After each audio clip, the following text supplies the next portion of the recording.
first came to the army? 2 days. 2 days. You remember it well, huh? I remember it well. Your parents were Salvation Army They were officers? Salvation Army officers, yes, and stationed in the north of England, not far from Beverley. Amen. At Wallsend-on-Tyne. Wallsend. Is that where you were born? I was born there. I didn't know that. Yeah, Goodness. And so you grew up through the Salvation Army youth programs? And yeah, all those things, junior band and singing company, and all those. I bet you were a rascal in the singing company. No, I was asked to leave twice, but Okay, back. I was always asked to leave the Scouts, but eventually they took me back in. Did they? They thought they could reform you, huh? That they did. And you went through, I'm going to go very rapidly over some time here. You went through school, you actually stayed in school and went into, what did you do as soon as you left school? When I left school, I went to work for the Salvation Army at Men's Social Headquarters in London. And my job was to take messages from that headquarters to the international headquarters, which was about 2 miles away. And you could go by bus, they give you the money for the bus, but you could have the money for the bus and walk if you wanted to. So you did? Well, you walk. Pocketed the money for the bus. And you went from there, you went into the military. I did, I was in the lifeguards. Now the lifeguards aren't people that save folk who fall in the water. In Britain, the lifeguards are the people who look after the king or the queen, as the case may be. And so you had military training. Can you shoot a gun? Yes. Effectively? But you didn't, that wasn't your job. No, it wasn't my What job. did you do? No, I was taken into the band when I joined up to, it was during the war and Hitler was doing well and I thought, well, I better do something. So I joined the lifeguards and then I went into the band. And then I became what was known as a state trumpeter. That is, wherever the king went, he was king in those days, they took trumpeters with them.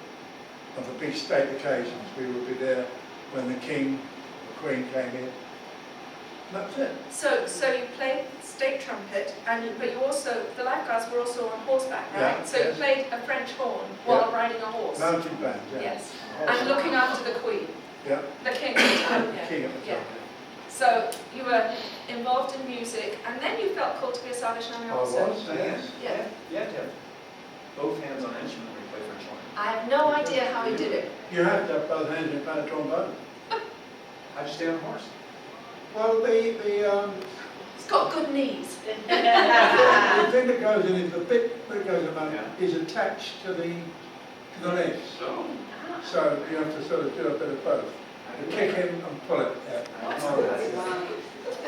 I didn't know that. Whatever is for these, the drum horse, which had to be a very docile thing, had these 2 big gold drums each side, and of course the man sits on top and bangs them on it. And the horses don't run away. No, the horses you actually have for state occasions, they've been trained and they're very sort of docile, they don't get excited. But the horses you use for training is another thing altogether. So you felt called to be a Salvation Army officer, Yes, I was. and went in training. Was that an easy time for you? Well, no, because having come out of the military,